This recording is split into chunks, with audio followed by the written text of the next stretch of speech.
From the heart of Maine, this is the DuView Podcast.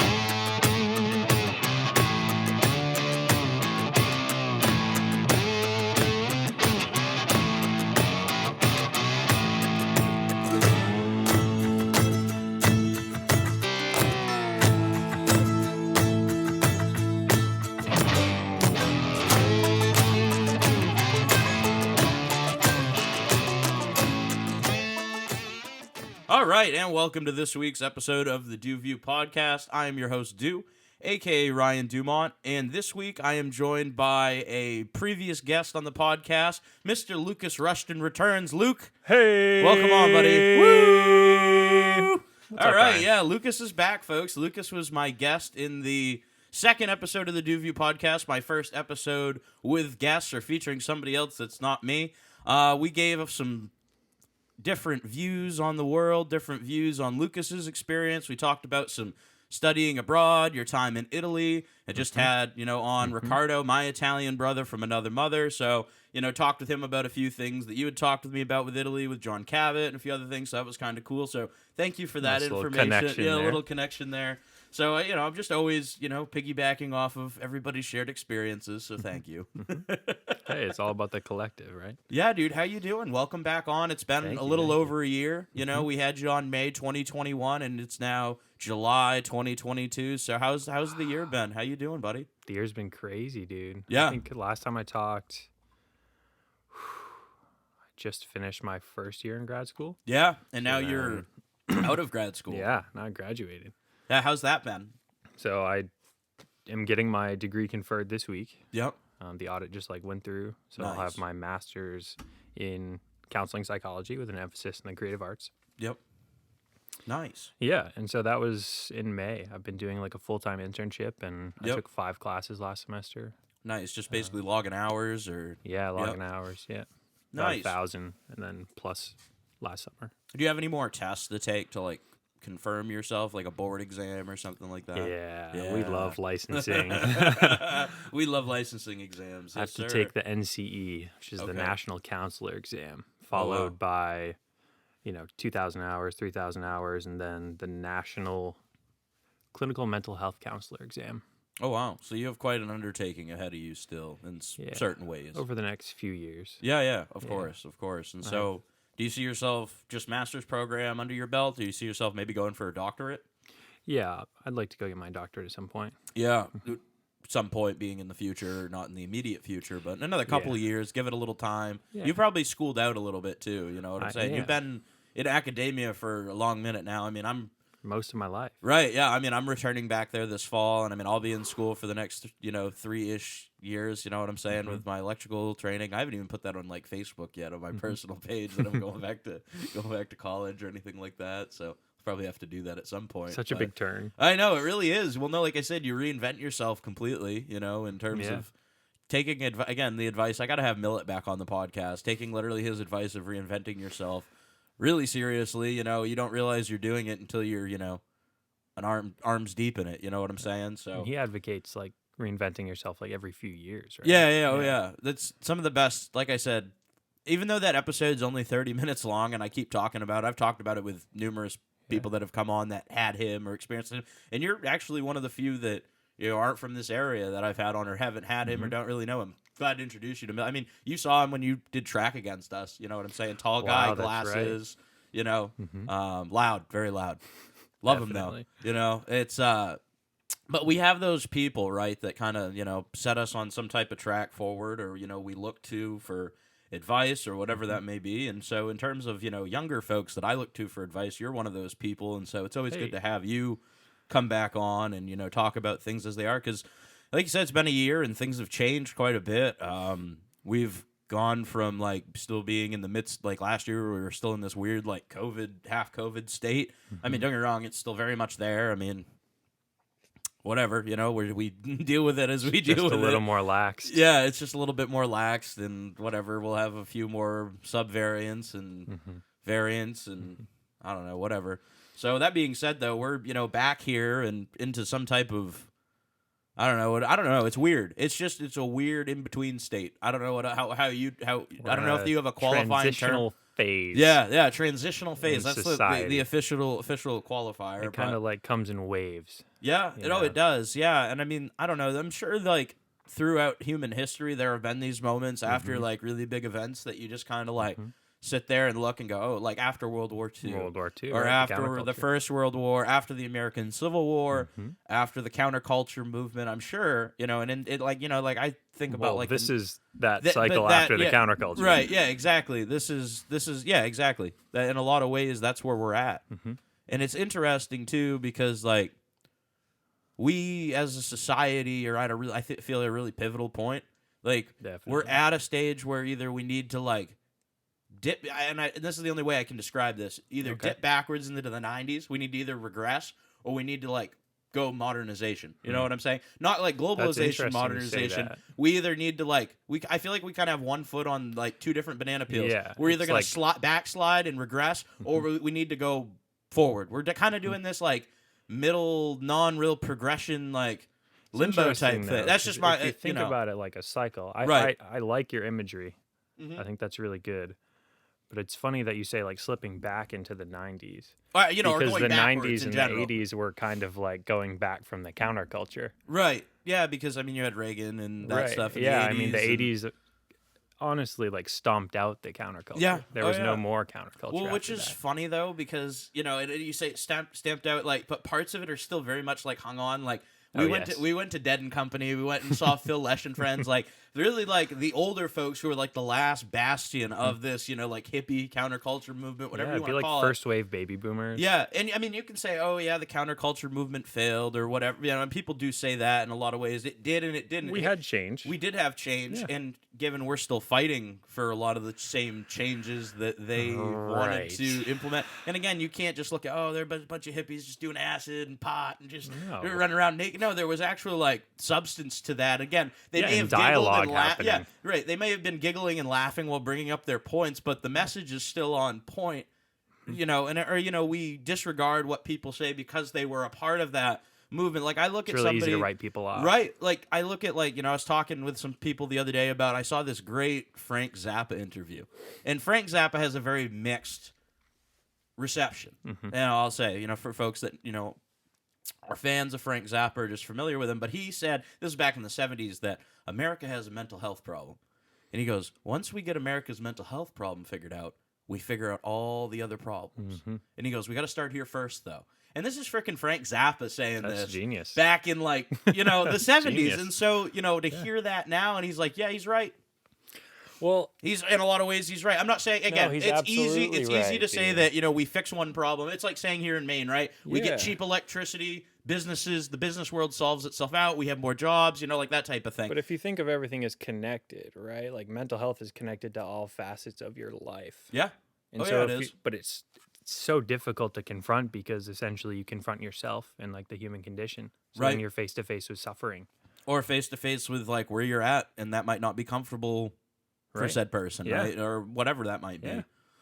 Yeah, and that's the crazy thing and that's why I love having you on to talk about the human mind and the human condition, because it's something that fascinates me a lot, frankly. I mean, if you can't tell, I love jumping down the rabbit hole on this type of stuff because it's like the never, and I wish I took things like philosophy and psychology a little bit more seriously in college, especially philosophy. Like I wish I did things a little bit differently with who I took. Don't get me wrong, I had a good experience for what I was trying to get out of it at the time, but that being said, though, I just wish I had taken some of those things that look at the human condition a little bit more, or taken maybe a little bit more sociology. What did you take for philosophy? Natural law. Okay, is that like with Bob? Yeah. Oh, with Bob, right? So that's like Catholic philosophy. That, and it was just like, what is doing? Like Thomas Aquinas. They actually did more of that in my natural. I'm trying to think of the actual philosophy class I took. Okay. The other one, it was like God. I think therefore God exists. That type of stuff. Like that was the different philosophy, not the one with Bob, but that was the different philosophy class. But that being said, though, it was a lot of the prisoner's dilemma and things like that. Like, oh, there's 3 people on the tracks or 1 person on the track. Is it more moral to kill the 3 or more moral to kill the 1? Or like stealing bread if your family's it's like that. Those types of starving. situations, and it was like arguing for one side or the other. Okay. And I mean, That's cool. there was it was cool to argue because the prisoner's dilemma and a lot of those other dilemma type situations are used a lot in my political, or when I did a lot of political work. Like we talk about the prisoner's dilemma a lot in international relations and the morality of like mutually assured destruction and like that type of stuff. And so it did connect back for me personally. And like I said, I got out of it for what I needed for it at the time. But you wish it was more like focused on like the human level, not the societal level. Yeah. Yep. Like I took like cosmic questions of the universe or something with Staley, and that was so cool because it, we really just like talked about reality. You know? And he started off, he's like, are the only things that exist the things that you see? Like, do you need to measure it? What a question. I know, dude. Like, That's do you need great. to measure it for it to be real? No, absolutely not. We measure right? things that aren't like gravity. We can't see gravity, but we still measure it. Yeah. We can't can measure how God. Much yeah, right. Oh boy. Right? Right. I mean, but it would be crazy to say that like something like God does not exist. Right. I think you'd almost be foolish to say that there is no type of deity that exists, though, because why not? That's so egotistical, I feel like. Yeah. I don't know. Like, why not? Why can't there be something? Whether it be like the old man, with the beard and the white robes, or whether it be, and that's where it gets tricky, right? What is like it? white What Jesus. is it? Yeah. Ooh. Yeah. White Jesus. Right. That's another one that's a big misconception, right? Like, I don't know if you've seen folks from the regions where he supposedly came from. They are not white. They're from like the Levant, right? Literally the Middle East, like what we consider the Middle East, like the Mediterranean, the Eastern Mediterranean, and and he could have been Ethiopian even. Yeah, I don't. That the survey's still out on that. That's it's tricky. crazy. But that's the crazy thing. Like the early stages of Christianity is actually a really fascinating point in history too. I'm going to go off on a side tangent real quick. Antiquity, go for it. But yeah, the cool thing is they even think the Ark of the Covenant could be in Ethiopia. Yeah. There's like old stories about them taking out this war drum, the sky opened up, and basically the wrath of God came down and smited some people. Like I'm giving you the the QuickBooks version of it, but like that is just fascinating, and like the whole that's what people fail I think to understand how. And again, like today, they didn't get colonized. Yeah, that's fascinating to me. Yeah. Every other country, every place around them got invaded, colonized. Yeah. Their trade was taken over. Not Ethiopia. Not though. Ethiopia. Well, they already knew the stories of Christ. Yeah, they already. Well, and they were kind of really able to hold out as a country all the way up until like World War II. Like, there's literally a story of the king or whatever his position was, of Ethiopia the Italians came down. The Italians, the Italians, and so they're trying to fight off the Italian army with, and this is the Italian army with airplanes, with armored vehicles. They're fighting them off with like rifles and spears. And so he goes to the League of Nations and he says, "Hey, the Italians are invading us. Like the whole point of this League of Nations thing, which is the precursor to the United Nations, is like, hey, we talk about these problems. We don't just go and slog it out because we just had this great war and we don't want that to happen again."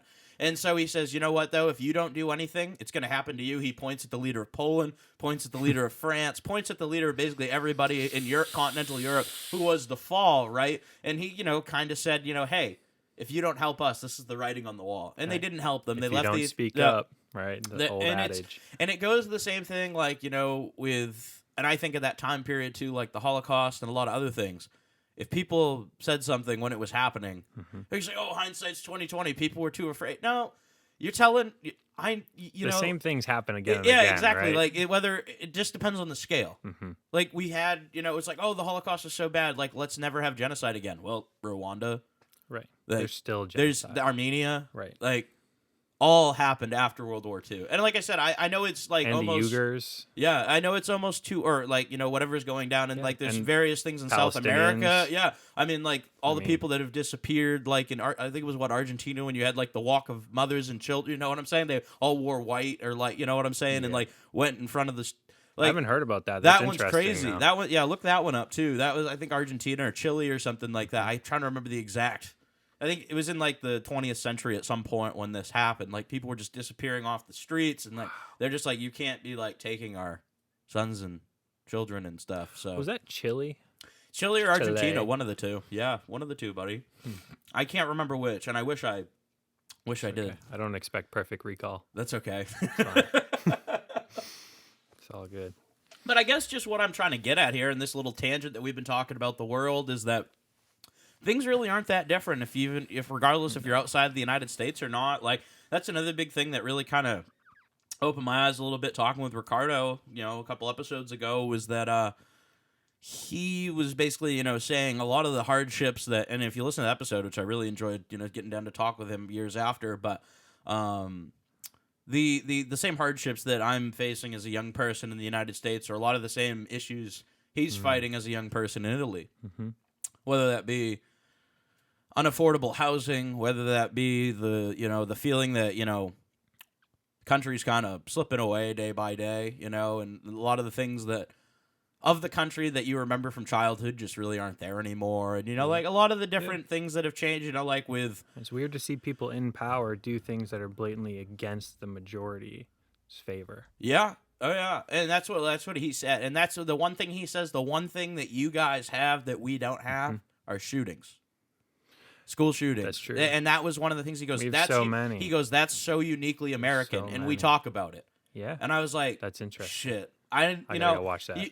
You don't think about it until somebody else says it to you. At least for me, a lot of the time. Like, I don't think the United States is perfect by any means, and I'll say that, and I have a pretty good case, for that. But like, we still do a lot better than a lot of other. Not to say that excuses our misjudgments or our shortcomings. It doesn't. We are still responsible for what we do. But that being said, though, I think there are a lot of good people in this country that do strive to help a lot of people and do a lot of good. And I think like the whole concept of the United States itself was incredible in a lot of ways for these rich white people who were already set up in society as it was to push back against the way it being, to create just a little bit better of an inkling. It goes back to the classic, moniker saying, and I'm going to butcher this a little bit, but like wise men plant trees for the future generations, which they will never be able to enjoy. Like, that was pretty good. I know. I just, it's not the exact quote, but Right. the fact of the matter, it might be fruit trees. It might be fruit,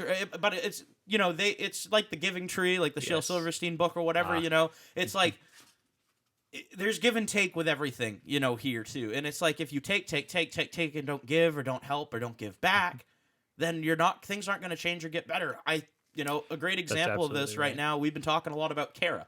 I'm the youngest person on the Kara board.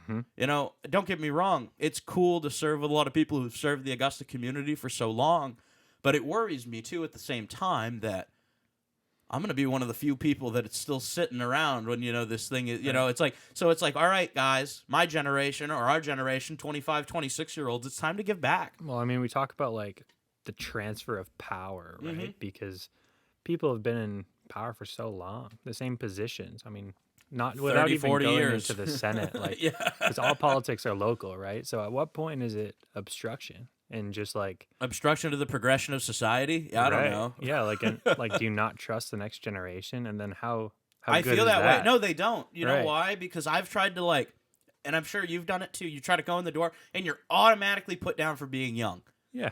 And it's like, do you know what I've done? Right. Like, don't get me wrong. I still, maybe I'm not as patient as I should be. Maybe I have a little bit more of a temper. But again, that comes with that fades out with time. But there are a lot, and I don't know, like, again, I'm biased because I am one of these people. I feel like our generation has really had to come up with, make it up on the spot. I mean, Dude, we it's were in a weird crazy. spot getting out of school, limited economic Our whole opportunities. lives, like, though. it's just like this post 9/11 world that we've grown up in Right. is just weird. Right. It's not like, and the internet, dude. yeah, We that have too. so much access to all the information. Yeah. It's absolutely overload. But I mean, we grew up with that. We were molded Yeah. by that. Not to Right. go all Bane, but Right. No, you're right. You're right, though. We are Yeah. molded. We are internet. And see, that's another thing about our generation that's so weird. We hang on to this last thread of I want to call it whatever conceptualized normalcy from the 90s. well, modernism. Right. Or Yeah. Postmodernism going into transhumanism, which is like really embracing the technology, and eventually it'll be a part of us. You're right. Well, that's a crazy, talking about technology becoming a Yeah. part of us. I'm going to tie a parallel into Westworld real quick. Okay. If you've seen that show, right? I'm not caught up. You should, but I've though. seen it. I'm not gonna no spoilers though. Okay. But if you haven't watched Westworld, it's directed by Christopher Nolan's brother. It's unreal series. But the fact of the matter is, there's these hosts, these AI type beings that are, and now in the newest season, slowly starting to replace people.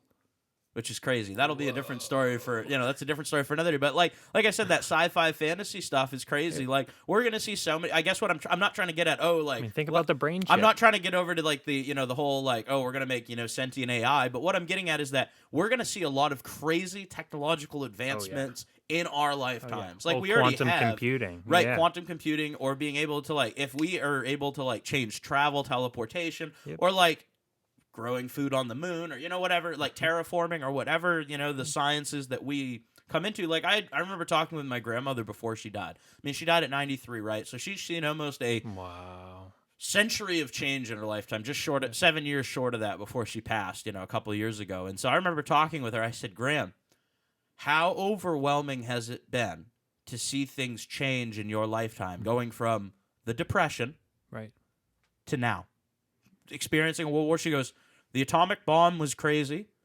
She goes, when computers went down from a whole room to she points at my smartphone, in my pocket at the time. She goes, the fact that you have what used to be in a whole room in your pocket is insane. We have libraries in our pocket. She goes, you have, and then this is what you're driving at. You have access to more information than my generation ever could, with all the libraries and books in the world. So taking that, why is the transfer of power so stifled? Well, that's because they don't trust, right? That we're not trusted. The plebeians, the common man, is not smart enough or intelligent enough to dictate their own futures, And don't get me wrong, I'm going to say this is a little there are a lot of stupid people out there that are not capable of taking care of their own futures. But that being said, though, there are a lot, equally, if not more, smart people that are also not capable of that competent too. People, right? Or quote unquote competent, right?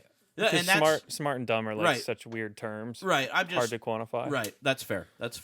But the fact of the matter being, though, is what I'm getting at is that we're in a weird spot right now. Yeah.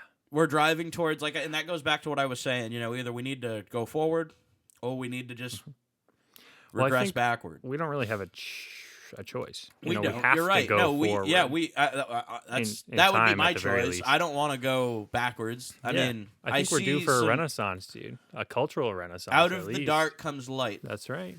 Out of the dark comes light, and that's hope. That's the basic identifier of hope. That's like the whole antithesis, to like Into the Heart of Darkness. The Conrad story, or Apocalypse Now, however you want to. I love that story, dude. That was one of my senior English teacher, Lori Rodrigue, who was also my department head when I worked back at Coney as an English teacher. She had us read that our senior years in one of the AP English classes, and it was fantastic. Like, to analyze that book, literary themes, and that was one of the things that made me think, all right, yeah, teaching books is cool.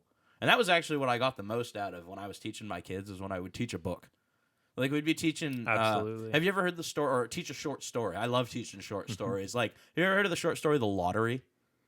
Yes. So basically, the town gets together every year, right? They draw a piece of paper. You get the black spot. Basically, you get stoned. Not you get to blaze up 420, but no, the town gets around you, and you don't get money. You get hit with rocks. And so it's basically the whole concept is they sacrifice somebody to the gods or to whomever so that they get corn. They have a bountiful harvest. Hey. And I'm not, but to teach a bunch of middle schoolers that, and that is, again, that's not me finding weird stories on the internet. That is me. Yeah, I read that in simply, school. Like that's completely approved educational sources, or text. But that being said, though, it's interesting, to teach, like the concept of reading deeper into something, or implying something, or understanding, like metaphor, dude. Right, or not understanding directly, stated things. Right. No, that's so important. Like the abstract, the unquantifiable. Yeah. However, you can teach that. Right, and just metaphor. I mean, like, metaphor is so much more than the words themselves. They gather whole experiences. And again, it's a higher type of processing. Of understanding. Yeah. Exactly.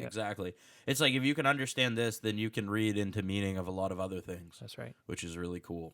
And it's cool to see them make those connections, too, whether it be 7th graders or adults or whomever, or whatever level. You take them like at a baseline and you show them the goalposts, but they get to fill in the blanks, which is like the learning process, and that is like literally making new connections in the brain. Right. Yeah, and that's fascinating too. And I mean, you must do that from a counseling standpoint too. Is being able to help people identify what is going on in themselves and what is going on in their brains, Absolutely. more specifically. Yeah, I mean, we talk about awareness, right? Yeah. Like, how does your mental illness impact you personally? It's not, and the people around you. I mean, I work from an interpersonal model, so it's all about the relationships. Our relationships and our lives can tell us just about anything about us. So Right, and that's truly fascinating, and that's why I think that the human brain is just, like I said, it's the biggest computer in the the world. Going back to the technology, and I use that language. Yeah, It's really programming, like trauma, for example. Trauma means like shock or like a wound, and like trauma programs your brain to like distort your beliefs about the world, yourself, or to have other different reactions people. to different situations. Right, because you're expecting the future to end up the same way the past did without any evidence. Right, so you enter a situation, and they call it like you be triggered. So you have an automatic reaction instead of a thoughtful, aware response. Mm-hmm. And so every time you work towards a response, you're constantly reprogramming your brain. You've heard the story about the two wolves inside, which one you feed, the light and the dark. Right. It's like that. It's kind of like the Force in Star Wars. If you feed in too much to like one side, and this is why I love the Star Wars prequels. You know what I'm saying? There's a lot of geopolitical nonsense. There's a lot of puppetry, but also like there's a great commentary on good and dark, or like good and bad, or whatever our conceptualizations are. And like that's why I love using Star Wars as another metaphor, because like you see, like if you become too focused on doing good, you become almost blinded, to like what things are going on inside your own organization, because you become self-righteous. And and that's what happens to the Jedi in like the prequels, right? They become so self-righteous that they can't even see their own undoing underneath them. But at the same time, you see, like the grab for absolute power. That's right. Or the turn to dark, through the Skywalker. And it's really easy to turn dark. Yeah, I mean, as we see, right? His movement towards the dark side is being manipulated via love, from something that is conceptualized as a good thing, right? Love is a good force for the most part, but it can be also a motivator for bad as well, or for the not. Is it really love then? Yeah, right. Right. Is it? Baby, don't hurt me no more. That could be a whole pod. What is that? Well, speaking of... Yeah, wait, hold on. I just want to talk about programming a little more. Yeah, I'm sorry, buddy. Tangents, yes. Because, like, it's such an important idea, is like the good and the bad, the light and the dark. And, what you're saying is like it's really easy to go all into one. It's really easy to identify as all good or all bad, but in reality, none of us are all good or all bad. No. And we dwell somewhere very much in the middle. We live in the gray. Yeah, we live in the gray, and like life is not binary. It's not black or white. Nope. It's the gray, and that's called the dialectic. So if anyone's done DBT, that's the what great you learn. dialectic. Yeah, right, the great dialectic, and like living inside of that and moving towards radical acceptance of, okay, I am good, but also I am bad. Right, and you'd be it's surprised. The duality of man. That's the duality of man. Right. Yeah. You have the shadow. Yeah. Everyone has a shadow. It follows you around, too. It's always with you. So you might as well integrate it. You might as well accept it. You might as well learn to love it even. Right. Well, that's another interesting parallel. Speaking of another social medium, I don't know if you've seen the Marvel series Moon Knight. I haven't seen it yet. Dude, you should. Well, because you're That's speaking Oscar about having... Isaac. Yeah. Well, you're talking about having the good and the bad inside of you, right? Well, here, talk about, like, now bringing up split personality into the Marvel superhero world, right? In the sense that you have this, again, not trying to spoil anything. Does he have, like, a disorder? He has basically a split personality disorder that the Khonshu, the Egyptian god that gives Moon Knight his powers, basically allows him... He exploits. Right. So he has the bad side of him, which is, like, the... mercenary for hire, goes and kills people, blasts people. And then he has the nice side, which works in a museum, is just really nice, British accent, very nice guy. And then you have a third personality that is the super darkness. It's like the ruthless protector of the three personalities. So it's really crazy. Wow. And they do it really well. Cool. I really like film and like how they portray those mediums. It's fascinating. Yeah. And again, it's really well done, and it also with a sense of trying to bring awareness to, mental health and personality disorders, because they do, like schizophrenia and all these other... Yeah, dude, diagnoses are so bewildering. Sometimes they're more harmful than than just not having a diagnosis. And like personality disorders are so controversial in their own respect. Right. Well, because when you say somebody like this person is schizophrenic, right? Like they have to be this. But they could be and it's schizophrenic. almost but like you're only this. Right. Yeah. But it could be schizophrenia with symptoms of, again, I'm out of my depth here in terms of the language, but schizophrenia with aspects of blah blah blah Asperger's and blah blah blah blah. Yeah, this you can have that, multiple. like multiple. You know, and so I guess what I'm trying to get you're at actually here, kind of on the right track. well, I guess what I'm trying to get at here is that it's not all one thing. I guess is what what I'm saying, and that's with anything. It's not all one thing. And I guess, and again, we broad stroke to talk because we have to generalize. Because if we didn't, we'd be here all day. You know what I'm saying? When it comes to certain topics, the general populace could probably use some patience, though, and more slow things complex down dialogue. a little bit, right? And I feel like retrain our dopamine, right? And I think that's kind of where we're at now, coming out of tying things back to this post-COVID or getting out of COVID world. I feel like a lot of people have slowed down. Like, they're taking more time to take those family trips. They don't feel like they need to work 60 hours a week anymore. I hope so. I mean, but again, toxic. I was talking about, with this COVID thing and education, but just as a society, we should have used it as a big old reset button. And we're not. We're squandering the opportunity. We already have, frankly.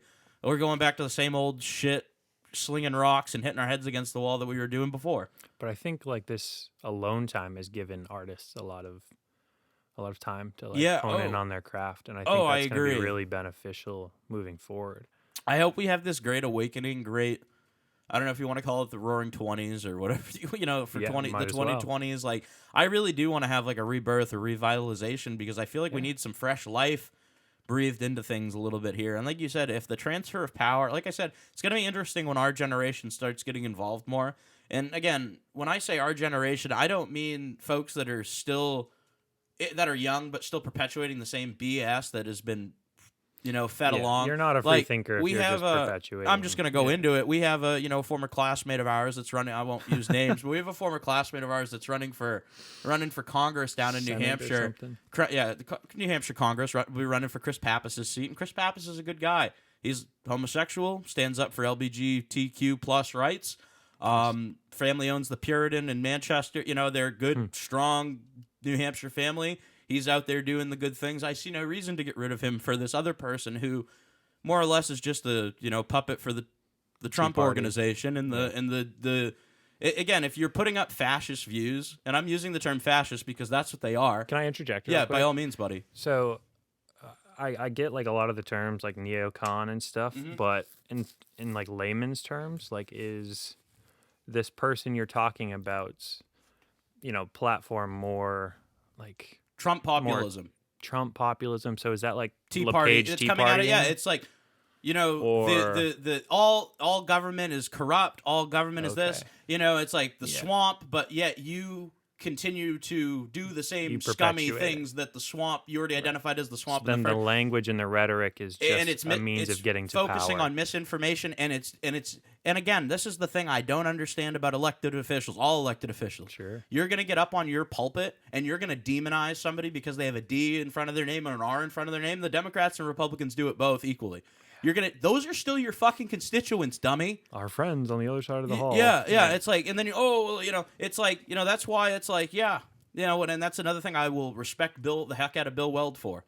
He's like, there are no Democrats and Republicans. There are Americans, and that's what we need to be focusing on right now. I mean, it's a divide and conquer tactic. Yeah. Oh yeah. It's like ridiculous. if you keep us at each other's throats, being us, the plebeians, us, the common people, of course we're never gonna get ahead. Same with the race thing, dude. It's really like.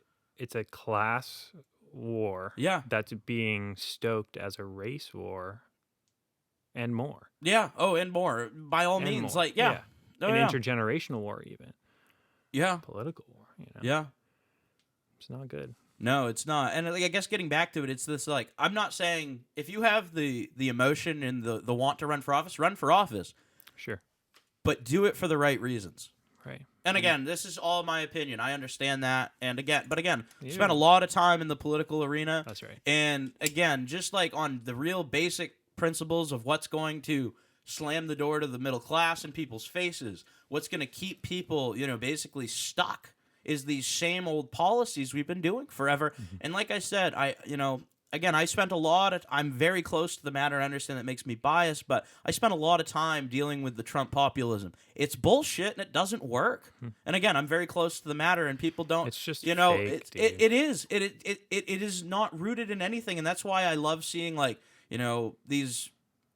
these Republicans that have stood up, like Liz Cheney and folks like that, Kissinger and Kissinger and a few of these other guys. It's just like, at least someone's standing up. Like, I'm not gonna go back and stand by their sides because, like I said, it was Liz Cheney, who's Dick Cheney's daughter. Right. Well, the neocons hate Trump too, so I mean, I don't know. It's just, again, buddy, like I've talked about this a lot in the podcast, but it's just like you can't say that you're the Republican. And this is, I guess, what the point I'm really trying to drive to is like, we're true conservatives. We're doing the real conservative work. It's like, no, you're doing the Trump populism work. Right. True That's conservative nationalistic rhetoric. It's nationalistic fascist rhetoric. Right. And I don't like throwing that term around. Right. But what a lot of the far right folks are doing is fascist shit. Yeah. And don't get me wrong, there are some far left people that are doing some socialist communist shit too. That's how the fringes of the ideologies work, guys. But the fact of the matter is, the 20% minority, the fringes, are running and dictating how the majority is doing things right now, and that's a problem. That's a huge, like you said earlier, it's a huge problem as far as I'm concerned, because we're just going to be, the majority is going to be sitting out here floundering, listening, and doing what the 20% is telling us to do.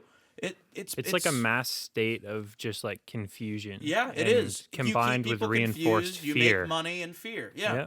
Yeah. People are a lot more likely to just like do what they're told. I mean, that's been tried again and again and again and again and proven and measured. Yeah. No, in so many studies.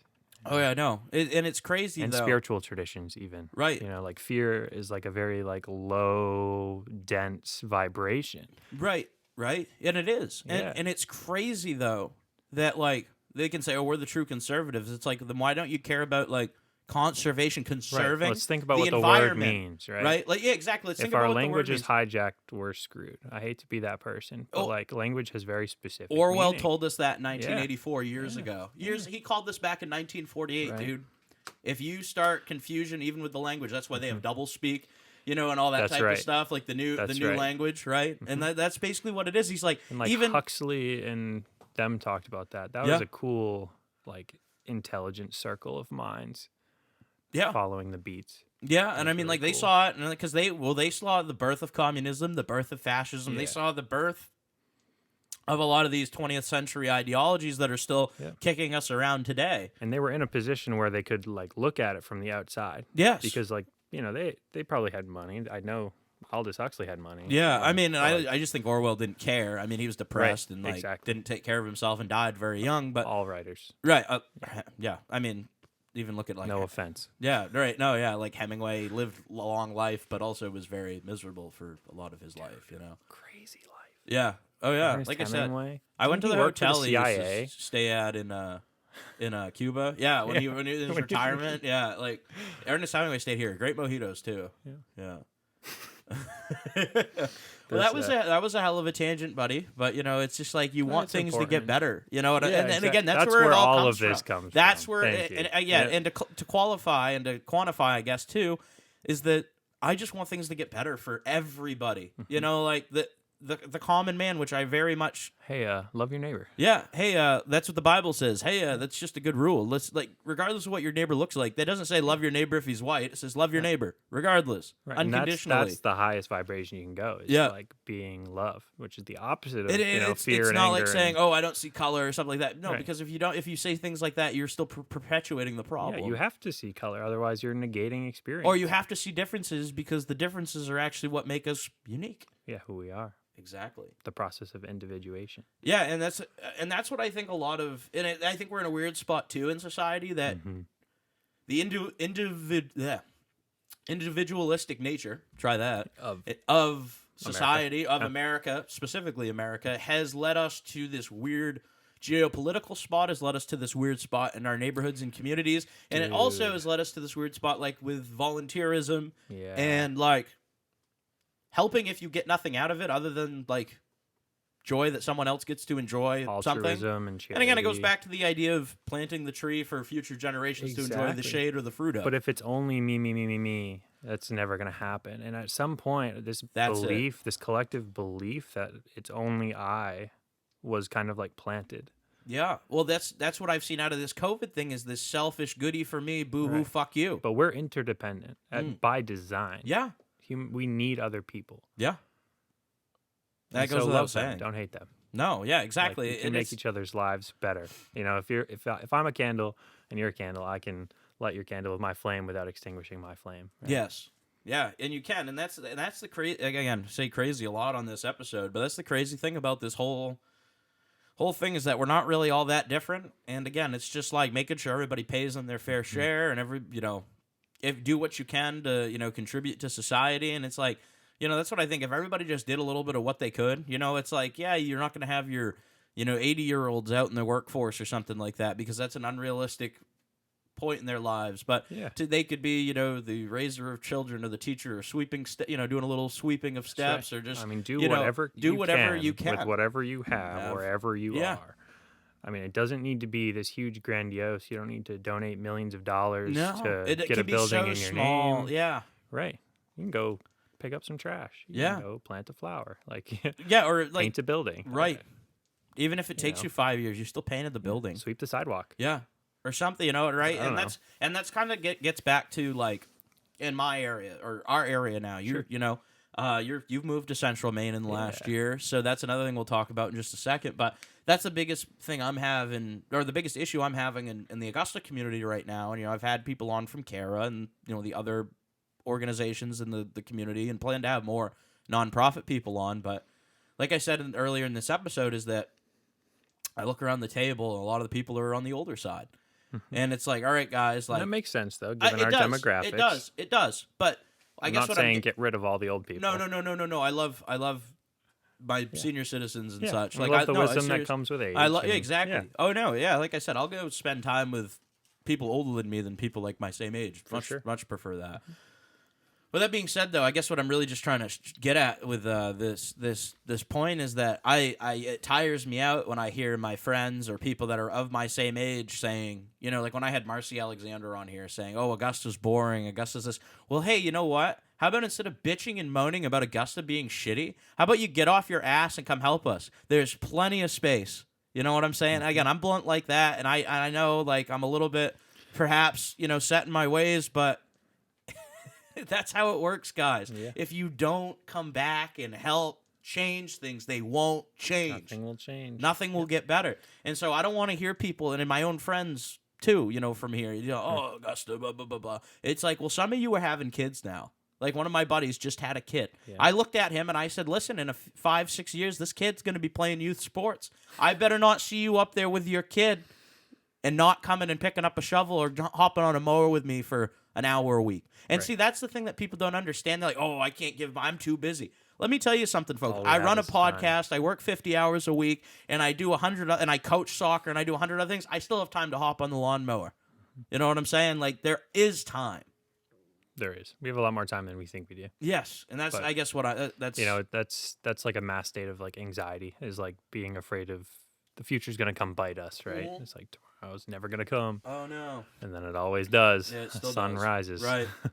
Well, and since, that's a good tie-in here, since we mentioned you moved from Lewiston, living in down, I guess, what do you call Lewiston? Like, what part of the state do you consider that? Is that like, does that Central Southern? Yeah, Central Southern. It's really like Western. Yeah, Western. It's in the foothills of Maine. So how is that different from living now in Gardner on the river, different river city? Different river city. All river cities kind of have the same like vibe. Yeah. As in, like, there's tons of industry is booming. There's, like, cool downtown strips. Yep. But then all of the money was, like, siphoned out of the local economy. Right. So there was this downtrodden era.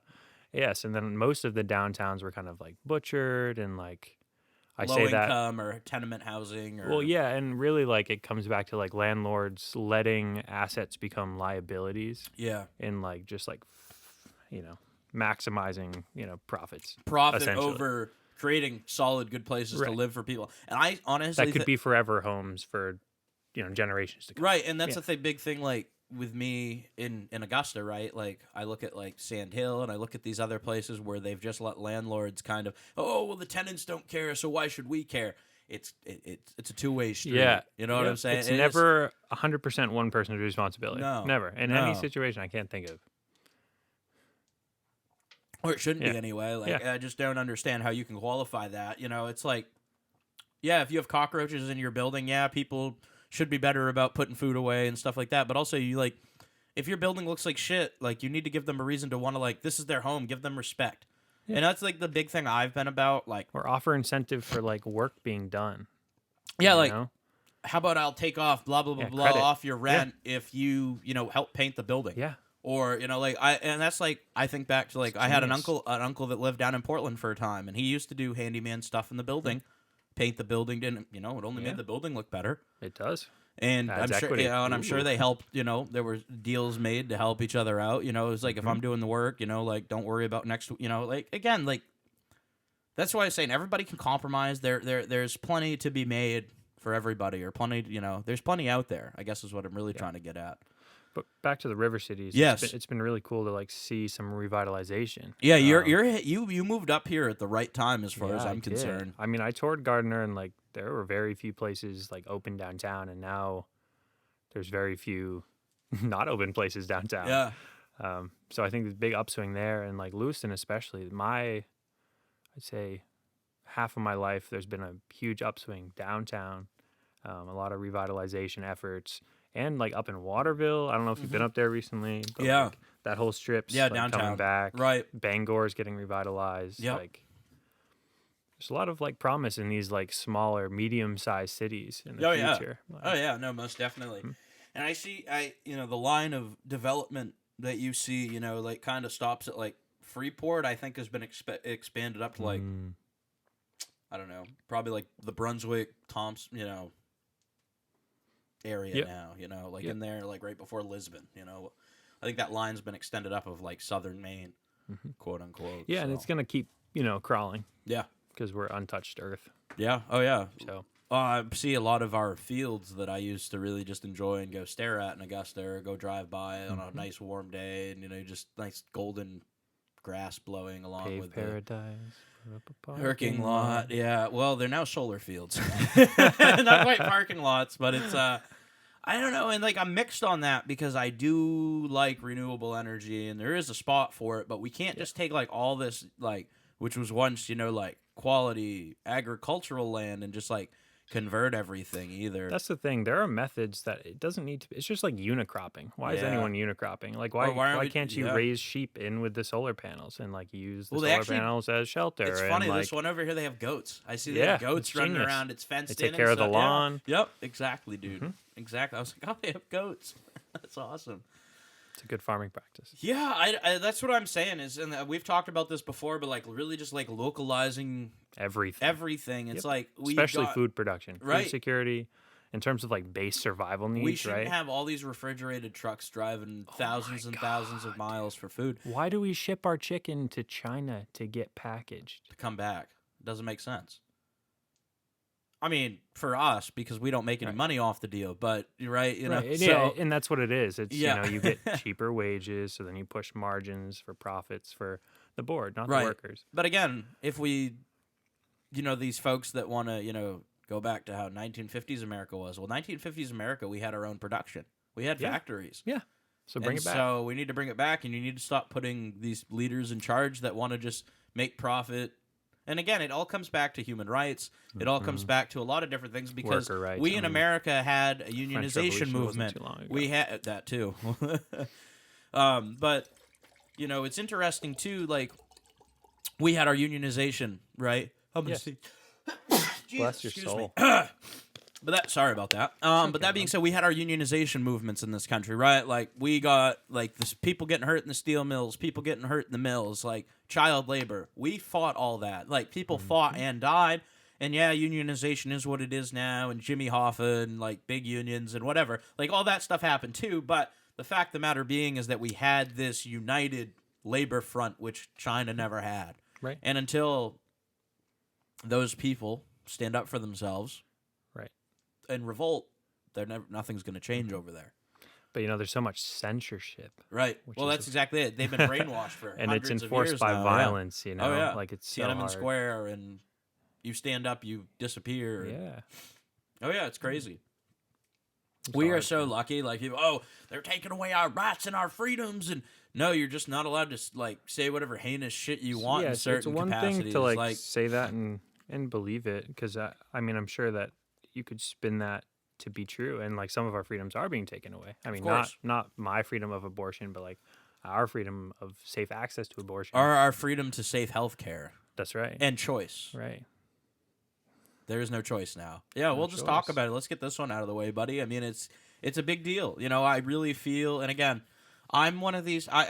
Coming out of the Republican Party, abortion was always one of the big issues we didn't talk about in the office. Yeah. Because you had pro-choice Republicans like myself, and then you had pro-life, I guess. Pro-life, anti-life. It's not pro-life. It's if this was about, and I'm just gonna say it, if this was about kids, if this was really about children, we wouldn't have homeless kids. No, we wouldn't we have the highest child poverty like rate. There's so many things that again, working in education for a year, I saw some of the worst treatment of children I've ever seen in my life.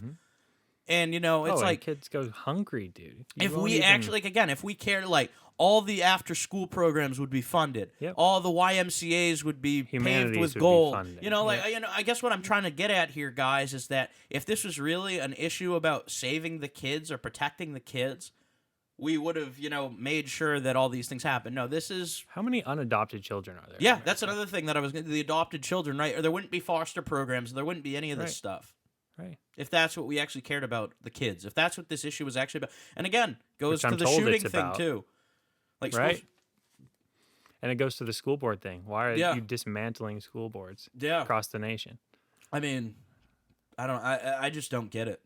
I just don't get it. It doesn't make sense to me. It's the fascist agenda. Yeah, something. I mean, I don't. It's the far right agenda is what it is. And again, I'm not just trying to rail against conservative people because I don't want to make you feel like there's anything wrong with me. You do need people to conserve and be the balance to the people who just want to open everything up. I'm a fan of conservation. Yeah, again, but it conserve the right shit. Right. Right? Again, the environment. Right. And things don't take us back to the Stone Age. And again, that's the thing that really kills me, dude, is all these justices that say we'll leave precedent law alone. They lied to Congress. Susan Collins, you moron. They lied to your face. You believe them or you just don't care. Dude, she's been lying to Mainers Right? for so long. I'm just her and her lobbyist long. husband, dude. And again, Yeah. I used to really support this lady. She does care about the state of Maine to a point now. It's like To a point. I care to a point. Right. And that's why, I think people like, Olympia Snow got out when they did. They saw the writing on the wall. They're like, I'm not going to compromise my beliefs and compromise the Maine people. And that's integrity. That's integrity. That's that's good leadership. It is. And again, that's why I left too. Because I saw that there was nothing more I could do here. There's nothing more I can do here. It's gone. It's morally bankrupt. Yeah. It's all going to have to be grassroots now. The thing, okay, sorry, a little tangent. Yeah, but, by all means. Speaking about grassroots, it's so interesting to see. I love the idea of that we have the right to gather and protest. Yes. But it's so weird to me that all the protests are down in Portland. Yeah. Why aren't they at the Capitol? Change only happens when it's in the public eye, and then you're leaning on your Elected officials. Yeah. And yeah, again, protests, and this again because the people organizing aren't. I don't know how to describe. I've organized events like that, not protests, but I'm sure I could organize a protest just as easily as I organized, the Portsmouth Gaslight Party. You know what I'm saying? It's the same diff. You need to be in the place where your people are, and so I guess the reason why they happen in Portland in these more liberal places is because they have a more. Up here in Augusta, there is still a good amount of red voters and not a lot of as many young people, and so that's a huge reason for it. But at the same time, you're right. You need to have the protests not on a Sunday. You need to have it when they're in session, for Christ's sakes, over at the Capitol. They marched on D.C. in the middle. January 6th. Yeah, they marched during a normal, nothing but a procedural event. Right. That's what's kind of humorous about this whole. What little can be humorous about the almost toppling of democracy in America. Hey. But the thing that's humorous in that sense is that they were too dumb to even realize that wouldn't have stopped the election proceedings. You know what I'm saying? Yep. Like that is the pinnacle of the idiocracy of the Trump presidency. He never has had good people in his corner. He's had like liars, cheat, scum, and thieves. Well, and yes men. So you're never going to actually get qualified answers or researched answers because they're only going to fit whatever bullshit you need to peddle him. So that's, I guess, that's dangerous in its own right. Yeah. But I mean, like in Augusta, we have such a huge like homeless issue. Yeah. Big time. It really like hurts and like blows my mind that they're like hidden away too. Like the tent city. Like, why isn't that on the Capitol Green? You know what I mean? Yeah, well, that's an interesting thing too. I mean, it gets into the dynamics of Augusta, where Augusta, I don't know. I feel like one of the biggest shortcomings of Augusta is that it is the capital, and we have a hard time dealing with what is a state issue and what is a local municipality issue. Sure. Because, like, I don't know. I'd like to see the Augusta City Council do a little bit more, and perhaps, again, that goes back to my same old saying, I can't bitch and moan if I don't get involved. So I just like to see them do a little bit more in terms of like with the arsenal and like things like that. Like you have the state house right there. If you're not going to send the whole council, send the mayor. And I'm also on the care board with the mayor. So it's like, it's a difficult, I want to see them do more, and I want to just like, get out there. Come on, let's go. This is the time. Let's jump on it. Downtown's thriving. Let's keep because once the momentum dies, it's about inertia. You're right. Yeah, exactly. Yep. And I feel like we're on a good roll, but and there's been talk about converting some of these places over to big apartment complexes and stuff like that, and that's great and all. But I almost want to tell all these people who are elected officials, hey, let's make sure we keep this affordable too. Yeah, dude. Turn the rundown mall on the other side of town into like we're gonna get Harbor. We're gonna get Harbor Freight and some other store. Yeah, they're all empty. That's what we need. That's what we need are just more big box stores that pay people part time. They do the Walmart here's some part time wage, so we don't have any full time people, so we don't have to do benefits. And also here's how to get on Main State Insurance. That's right. Then the workers literally like pay for their benefits. Wage slaves. Yeah, it is. They're wage slaves. Yeah. We had a debate one time, speaking of wage slavery, in American studies. Is it worse to be a slave, like the 1800s slavery, or is it worse being a wage slave? And that was a hell of a debate.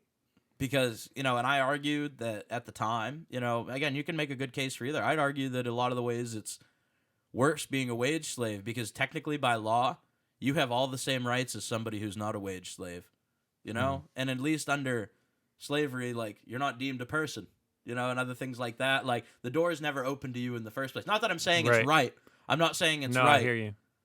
It's so hard to quantify worse. But you see what I'm saying? We can outlaw. Then you're playing the who suffered more game. I don't want to look at that. I just want to look at just on the basis of like, all right, if you're in society, like you have no doors open to you at all as a slave, right? Mm-hmm. You're completely shut off. You're not a person. But however, on the flip side, right? If you look at the wage slave, you can't make wage slavery illegal unless you do a whole changing of laws. Like slavery, the credit system would have to go away. Right? We passed the 13th Amendment, and slavery is technically done. But you know what picked right up from there on? Wage slavery. So it's interesting. I'm not a master of history or anything like that. But it was an interesting dynamic, to see, and that's where I feel like a lot of folks feel like they're kind of stuck today. Is that wages haven't really gone up. Since or they the say, 80s. well, the minimum wage is at blah, blah, blah, blah now, and I can't afford to pay my people. Look at the buying power of the U.S. dollar, right? Like, minimum wage, let's go back to the 80s. Back then, regardless of what the value was, you used to be able to buy, 50 gallons of milk. Yeah. Now, of milk. Yeah. You can buy 3. Maybe. Right. If you're lucky. Yeah, it's interesting, though. Because I don't know, it's just I don't know, this track that we're on, I just don't feel is sustainable, and I feel like the bottom's going to drop off this thing, and I kind of hope it does in a lot of ways because the housing market isn't affordable right now. Like I said, it'd be nice to be able to get out supply. of that's the people other buying thing. Stuff for cash. Yeah, Blackstone for triple the amount. BlackRock. Because they're allowed to, dude. Yeah. They're picking up every like single family home like across America. Just like vultures. Just like cash, like right. overpriced. And then you're they going to sit owe empty, your soul to the company rent them store out. or whatever that company may be. Yeah. Right? Because you need a place to It's live. typically Blackstone. Yep. Yeah, right, exactly. Whatever that company might be. And again, it's just like walking the fine line between, yes, people can, and that's the thing that people, you don't want anybody to leave room for anybody to make money. No, there's plenty to be made, but you can't just fuck people sideways all the time, either just to make a buck. And like the more local the economy gets, like the easier it will be to make a profit. Yes. Because you're not depending on profits to come from the same place they're coming on now. And which again, is like huge scale operations, using foreign labor. Yeah, it's not a sustainable method. No. Like I said, sending chicken to China just to send it back is I don't see that working out long term. And I mean the same thing goes on with like, I don't know, Ukraine and these other things that are just going on globally that just don't make a lot of sense. It's like, we're that afraid of Russia? Like, people really think Putin's going to shoot nukes off. Like, I just don't understand how we can let war go on in continental Europe and just kind of sit here and go, well, it's not here. It's like the same idea we used over World War II and World War I, and eventually we ended up getting involved anyway. I think they're in Ukraine, too, because, like, Ukraine has such good soil. It's the Kansas of Europe, as I've said on the bread podcast. Basket of Europe. Yeah, I liked your episode. It produces, like, a good chunk of the world's bread as Kansas, as we do. And, it's such a cool country. I really wanted to go and tour Ukraine.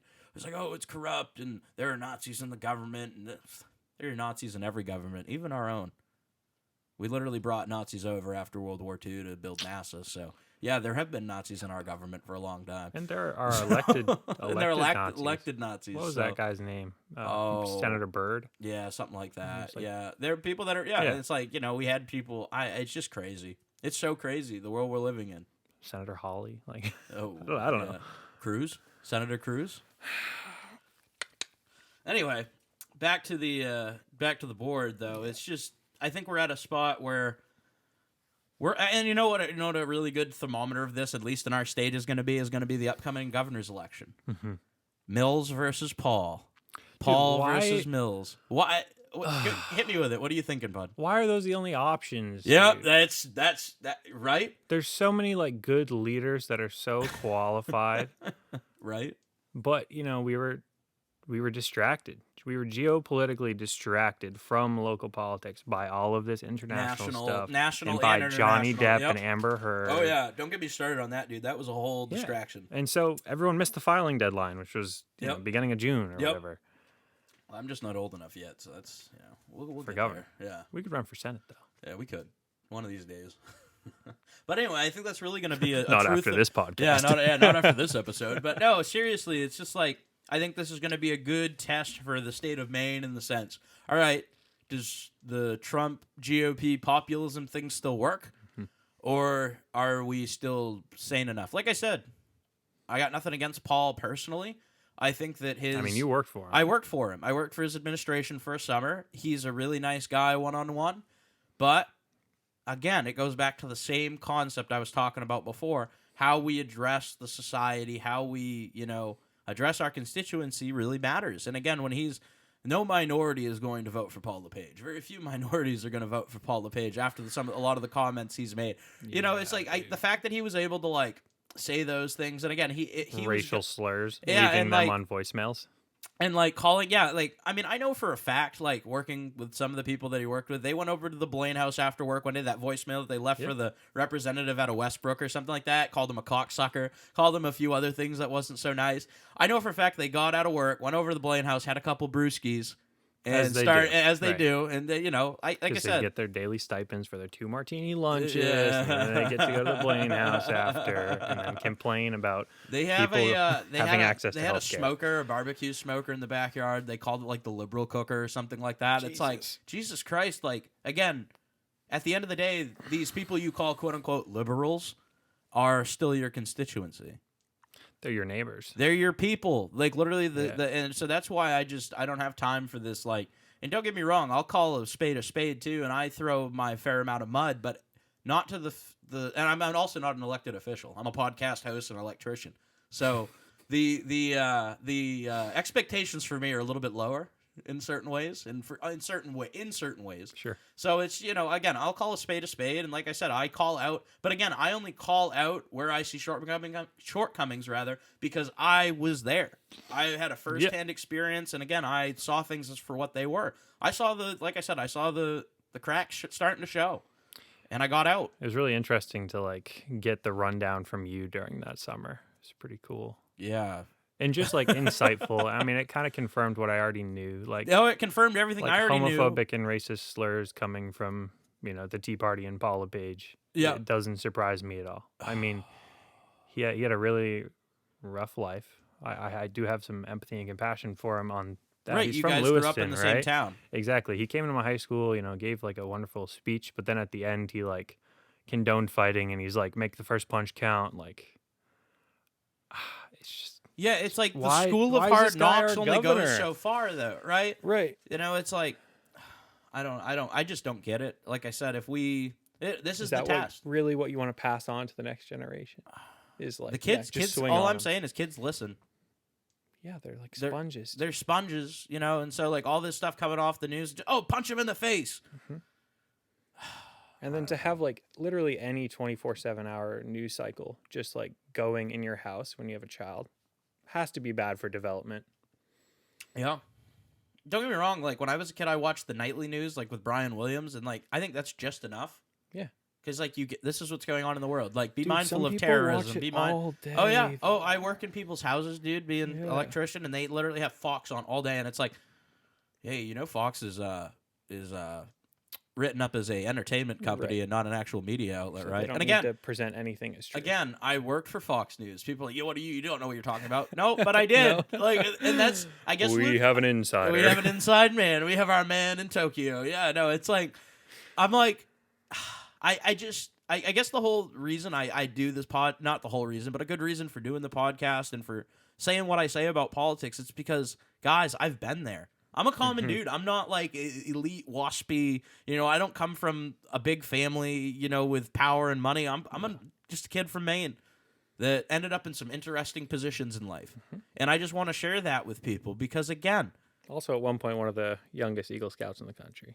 It was for a time. Yeah, I mean, I've just done some crazy shit in my young life, and I just want to, again, just education's a big thing for me. And if I can tell people, hey, this was my experience, maybe just don't blindly trust these folks. I don't know. Again, it all comes back. It all comes really back to like I said, education and just making sure I want a better tomorrow than what's here right in front of me. I want a better tomorrow. Yeah, that's it, buddy. That's what I'm striving to do. Again, it's not you're just pissed that the GOP got rid of you. No. I'm completely content not being a member of the party anymore and any of that. I really am. But I just want people to realize, how bad things got, when you push back against the powers that be.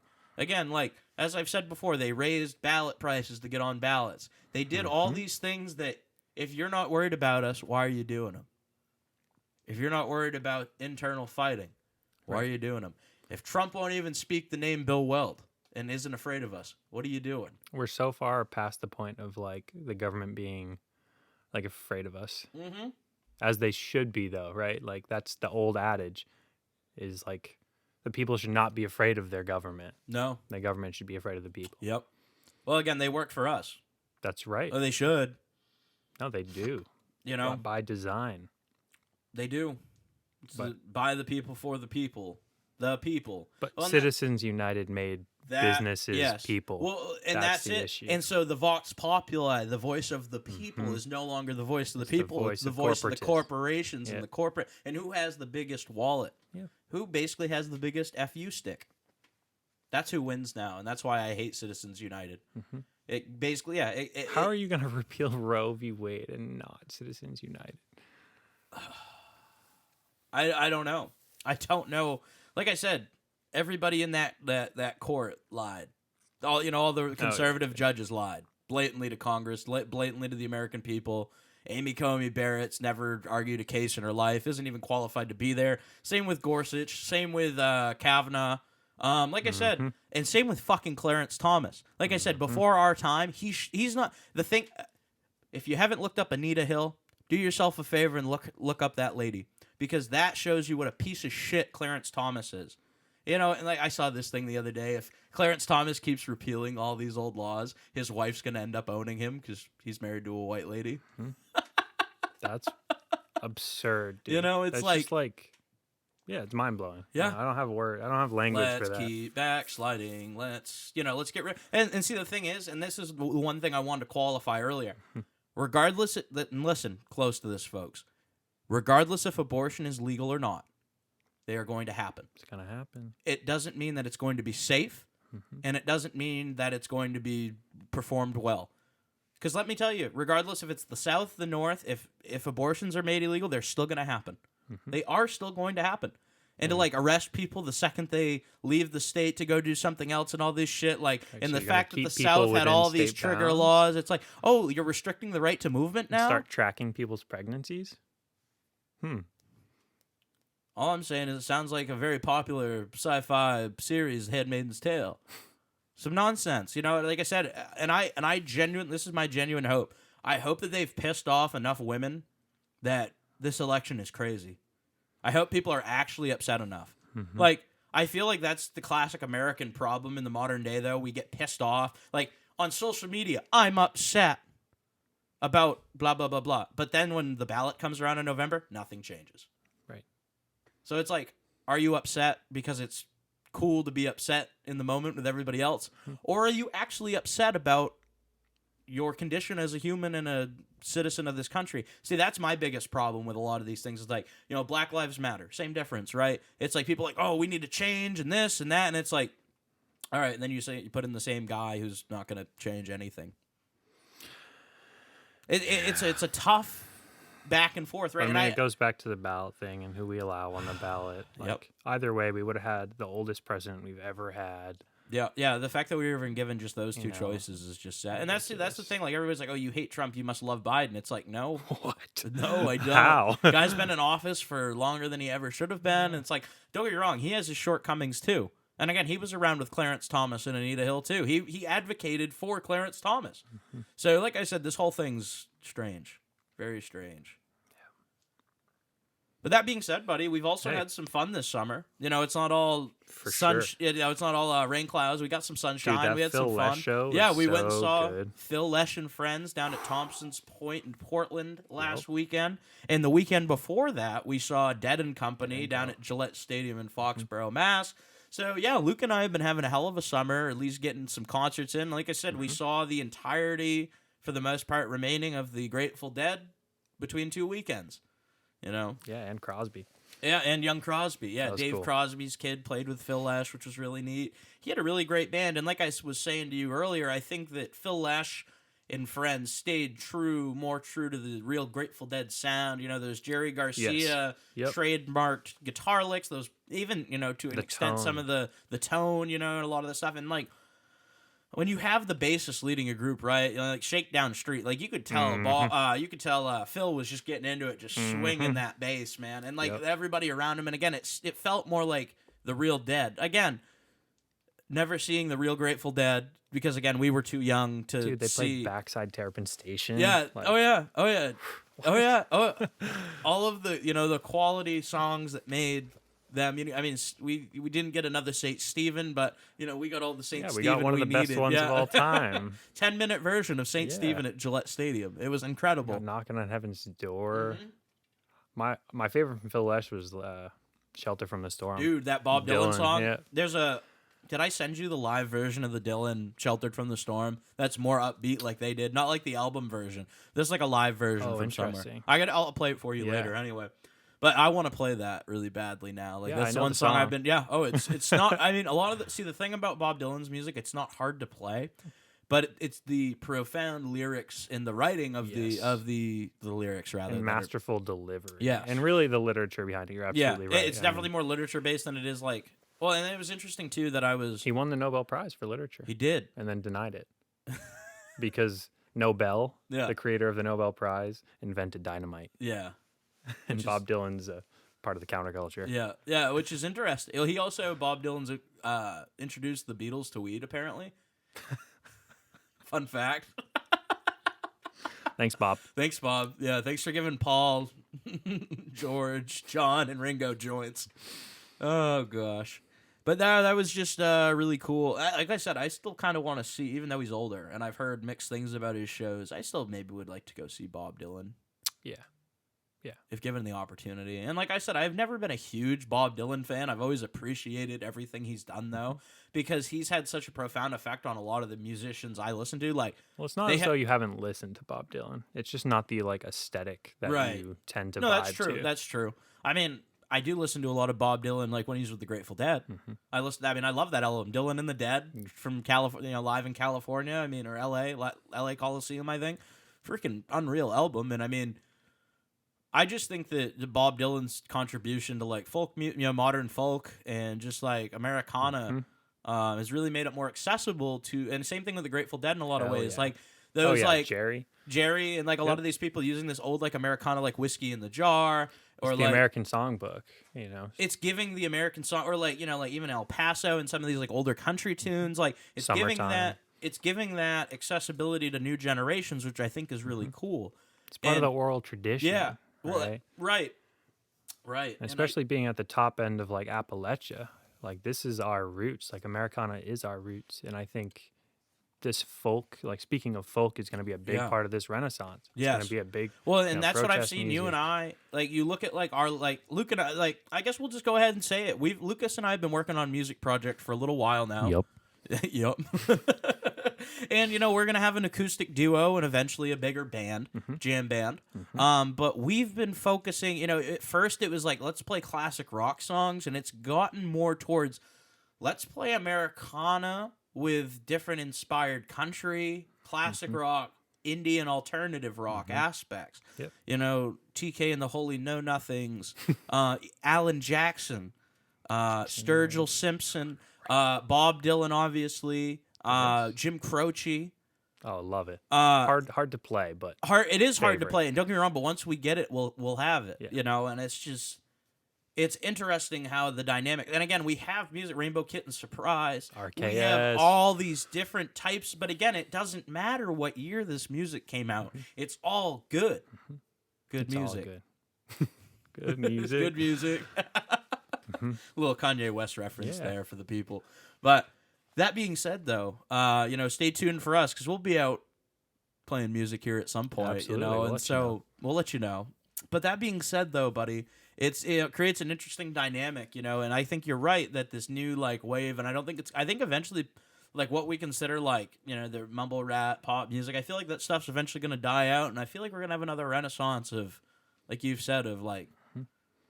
I just think it needs to be like localized. That too. It can't be just like, oh, this huge American Renaissance. Like if you go back 500 years, there was the Northern Renaissance, like Germany, I think Albrecht Dürer and stuff, and then you go down to Italy, right? Like Florence. And it's a different type of something, right? Right. And so like it would be so cool to have like the main sect of the Renaissance, and like we promote our main musicians and like. And we do, and a lot. Who I didn't realize was a main musician the other day.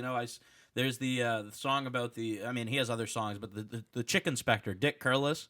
I don't know who that is. He's a country singer. He's from like Aroostook County. Oh no! I didn't realize like Dick Curlis. Look him up, dude. I'll play some of his music later. But like, he has a song about the Chicken Inspector. He goes around all the truck stops and like. Has relations with the ladies of the night and stuff to make sure that they're acceptable for the truckers. That's the whole concept of the song. It's crazy, but no, he's from like Aroostook County. I saw a post this week. Yeah, it was like remembering from like Fort Fairfield or Fort whatever up in Aroostook County. I'm like, no way, this country singer that hit it big's from Aroostook County. Well, I will say that there's something about Aroostook County and the music. Like I look at people we have down here, Marcia Gallagher, right? Marcia Gallagher is an OG Aroostook County girl. Are you serious? Yeah, her too? Yeah, her too. Like, there's something up. There are a lot of good musicians that come out of the county, dude. There's something and up out there. East. And out east. Yeah, like the little corners of Maine where all these really talented people come out. There's got to be something. I don't know if it's like old, rooted in like religious. They're traditional like arts communities. Yeah, like the ag, like having the ag hall where you'd go and have community dance. Like I know a lot of that stuff has also died out in these places with the change in population. Yeah. There's no dance halls anymore, right? Unfortunately, I wish there was. It'd make the local music scene a lot more accessible. But if you started like flat picking at the age of like 6, yeah, because you were taught it by insert grandfather, uncle, grampy or uncle, whatever. auntie. Or like just to like pick up or like slide guitar or whatever it might be. Or basket weaving. Like I don't. Yeah, anything. whatever it is, it doesn't even need. You're right. It doesn't even need to be anything. Quite on that front. It's right. art. Yeah, it's art. Yeah, that's the really unique thing about the state. And like I said, returning, and that's one thing I did, mention on this episode, when we were talking about ideas to talk about, is the return to and a focus on smaller community. That's right. Getting out of the national bullshit, getting out of the international bullshit, and focusing on Maine. And that's right. even more specifically, it's only like the rivers. 1 million people, right? It's not many. I mean, not really. We should be able to focus on ourselves. Yeah, should be. I mean, I'd love to just see us, become independent, sufficient. You know what I'm saying? Like energy independent, like food independent. And we can, though. That's the thing. It's like, oh yeah. All I'm saying is it creates a lot of unique business opportunities for people. Like there's a lot of money to be made if people, again. And see, that's capitalism. That's the free market. We have a problem, innovate and solve it. Yeah. Don't just leave it up to our lords to maybe solve. Yeah. That's feudalism. No. We're in postmodern feudalism right now. Well, even Bill Weld said, and this is one of the things I loved him saying, he goes, there are certain things the government runs well, but there are some things the government should not run. And he goes, like housing, the care of like, infant, young children, motherless children and stuff like that. He goes, terrible idea for the government to run. He goes, however, Catholic Charities and the nuns, they did a great job. He talked about how like the violence against kids went down and how their care and more kids were put in houses and stuff like less problems with the kids getting arrested. And there were horrors too. It's don't get me wrong, interesting right, that it was but, only used to only be religious factions who took care of orphan people. Right, and don't get me wrong, there's plenty of shortcomings on that side too. Yeah. But the fact that I guess what I'm trying to get at is that expecting the government to your overlords or whatever your lords in a lot of way to be able to solve all your problems is foolish. It's nonprofits, businesses, non-governmental entities are very capable of doing what you think the government can do too. Absolutely. Like not outsourcing to a great dynamic, but like if you're not capable of caring for veterans, for example, don't make it your mission. Don't make it your mission to take care of veterans. Let somebody who's actually let the people with like extensive mental health training. Let the people. You know what I'm saying? I don't know if this is still true, but so obviously like marijuana, cannabis, there's medicinal value to it, even though it's Schedule 1. But like if you're a veteran and like we're caught using it, you lose your GI Bill. You lose your GI Bill, dude. That's ridiculous. Yep. No, I agree. You could serve 25 years. You could serve your have 20 PTSD. years, get your your full you could lose all your money for the rest. You know how you get you do 20 years in the military, you get like your half your pay for the rest of your life. You can lose all that. Right. Because the federal government still deems marijuana as the same substance as cocaine. Or heroin. Yeah. Yeah. Interesting. I guarantee you if big tobacco got into cannabis, though, that'd change. Like Marlboro, if they started making packs of joints instead of packs of cigarettes. Oh, yeah. I think they own Marlboro. Yeah, or whomever, Camel, whomever's. Oh, yeah. Yep. And again, that's the crazy thing is, though, it's like, whether you go back to reefer madness in the 30s and 20s, and where they say, "Oh, it's going to make white women want to mate with minorities," or whatever that might be. Imagine going into Congress and lying. Oh, yeah, that's never been done before. Jesus. Oh man, yeah, but you know what? The fact of the matter being is, it's legal in Maine now, and people will do or not do what they want with it. And that's again, like you've said though, my biggest concern, and your biggest concern for cannabis in the state of Maine is that it doesn't turn into like Walmart. Dude, doesn't turn into have Walmart cannabis. Yeah, even like Curaleaf, like they have Russian oligarch like owners on their board. Oh, yeah. Like why are we supporting Russia? Support your local Mainers. You know, join the medical program. Yep. Which anyone can join because there's no list of qualifying conditions. It was removed, thankfully. Yep. And, support your small growers. Don't support the Walmart of cannabis. Right. Because you're just adding to siphoning money out of the local economy. Yep. No, it's exactly it. Help provide jobs. Right. Yeah. It's not a crazy concept. It's just getting back to the people. Like the actual people, not the money people, but the people. The actual Vox. populi, the actual voice of the people. And that's what I think is lost, I think, a lot of days, is that we don't hear from the real people. We hear from the people who have the money to be heard. Or people on the edges who are screaming about it, or yeah, and things should be screamed about, but but in a little different way. Right. Yeah, like at the end of the day is, just trying to make things better and not, slam the door in people's faces. That's what I've always been about. I mean, like, it took a while to get to that spot, to be able to qualify it in English and the right terms, but that's what it came about at the end of the day. That's why I got involved in politics in the first place, is to help people, help communities, because, as a young person, I was seeing a drop in, I'm still a young person, but as a kid, drop off in, community. And you listen to, like, songs like Alan Jackson's The Little Man, and, like, how, like Bert and Bill's, drugstore that was been in this community forever is now closed. All the storefronts are getting boarded up. And I am grateful into the sense that I've seen downtowns come back. Right. And I know I talk about this a lot on the podcast, but it really does make you feel good to see downtown Augusta, Hollowell, and Gardner doing well. Yes. Actually, with businesses. It's bringing back community. Yeah. It gives people places to gather. We've Yeah. been isolated for so long. I mean, the market for places for people to hang out is there. Oh, yeah. And I mean, like, that's So, what we're going to be join doing up. today, buddy. It's Old Hollowell days. Yeah. We're going to go enjoy some festivities here in a little bit. So, shout out to the city of Hollowell. Founded Mayor- before America. Yeah, right. Mayor, and shout out Mayor George LaPointe, good buddy.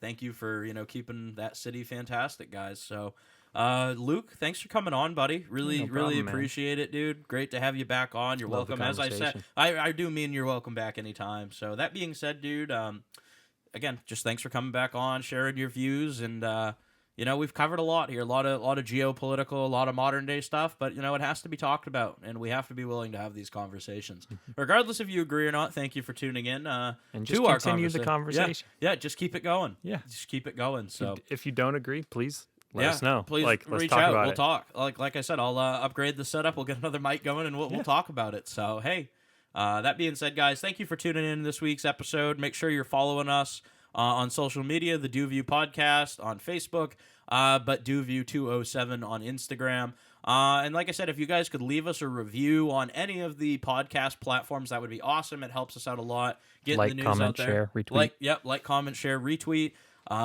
Just leave us a review. 5 stars if you think we're kicking it. 4 stars if you think we're kicking it but could use some work. And, well, I'm not going to give you an option from there. So, that being said, guys, just thank you for tuning in, keeping up to date with us. And we'll be back here in another couple weeks with another brand new episode of the DuView Podcast. Hope everybody's having a great summer. We'll see you guys in a couple weeks. Take care, folks.